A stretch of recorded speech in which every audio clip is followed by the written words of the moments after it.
Hello friends, मैं सत्यम जांगड़े और मैं आप सबका स्वागत करता हूं हमारे यूट्यूब चैनल पर। और आज हम पढ़ेंगे दर्पण क्या है और दर्पण के प्रकार। तो हम दर्पण किसे कहते हैं? तो दर्पण वह युक्ति है जो अपने पर आपतित संपूर्ण प्रकाश किरणों को परावर्तित कर देता है। मान लो ये एक दर्पण है।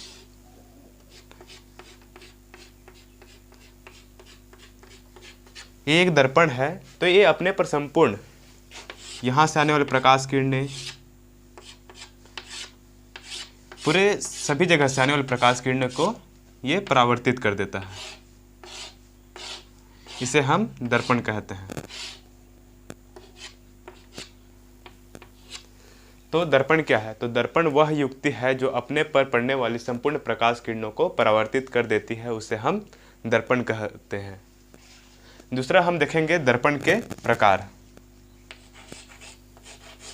दर्पण के प्रकार।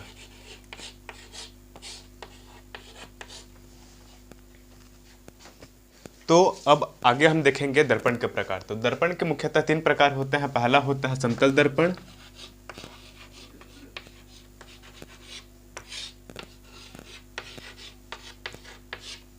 दूसरा होता है गोलीय दर्पण,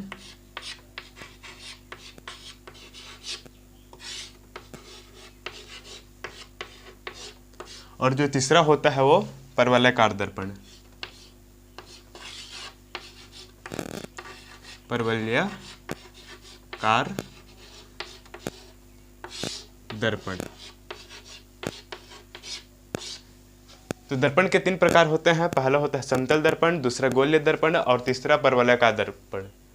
तो जो समतल दर्पण होता है, तो इसका जो परावर्तक पृष्ठ होता है वो समतल होता है।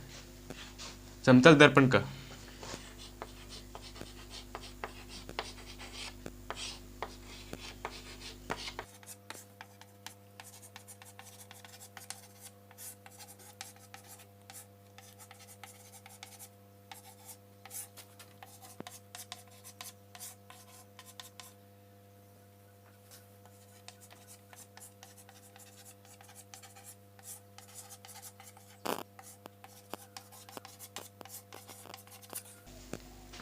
तो जो समतल दर्पण होता है उसका परावर्तक पृष्ठ समतल होता है। यहां हम देखेंगे, मान लो ये एक समतल दर्पण है।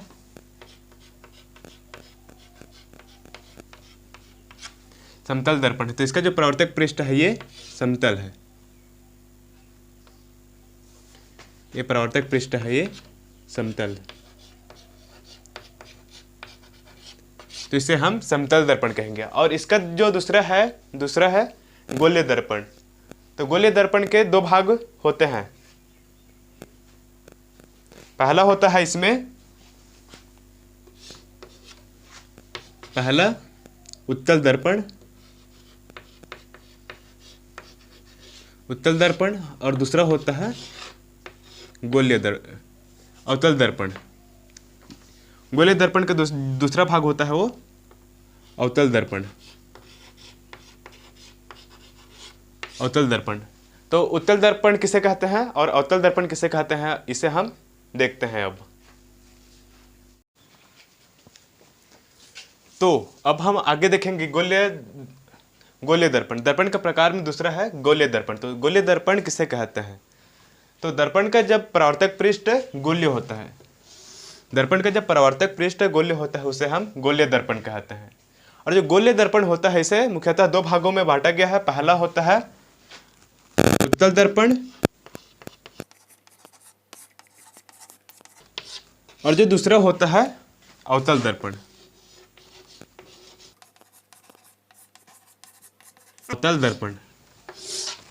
तो उत्तल दर्पण किसे कहेंगे?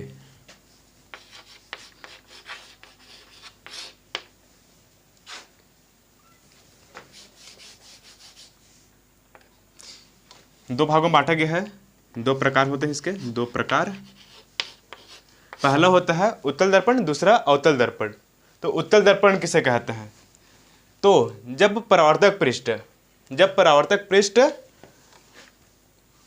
उभरा हुआ हो, जब परावर्तक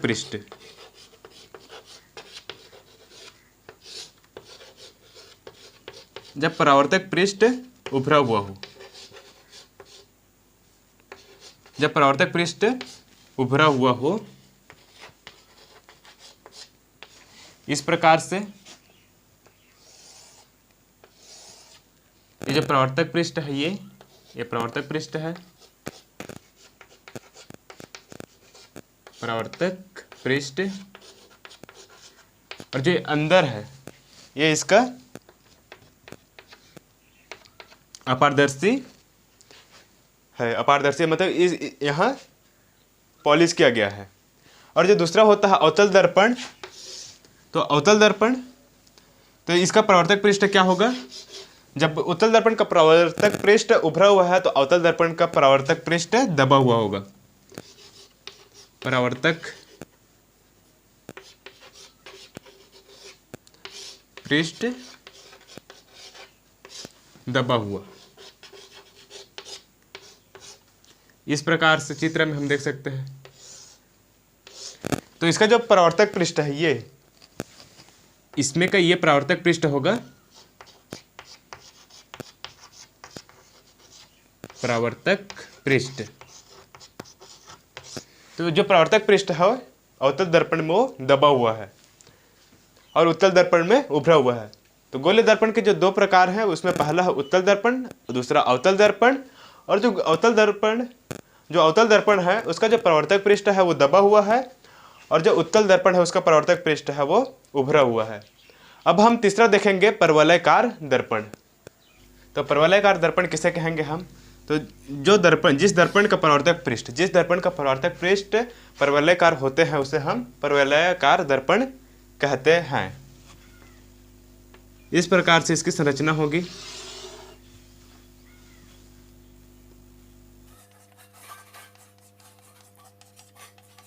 और इसका जो अंदर वाला भाग होगा, इसका अंदर वाला भाग ये परावर्तक पृष्ठ होगा, परावर्तक पृष्ठ। तो आपको मैं तीनों को एक बार और फिर रिवाइज कर देता हूँ कि दर्पण का प्रकार। तो पहला दर्पण का प्रकार में पहला था समतल दर्पण। तो समतल दर्पण में क्या होता था कि समतल दर्पण का जो परावर्तक पृष्ठ होता था वो समतल होता था, पहला समतल दर्पण।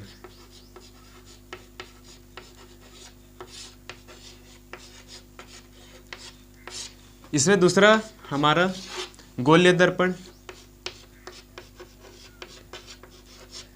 गोलीय दर्पण जिसको दो भागों में बांटा गया है, पहला होता है इसमें उत्तल दर्पण,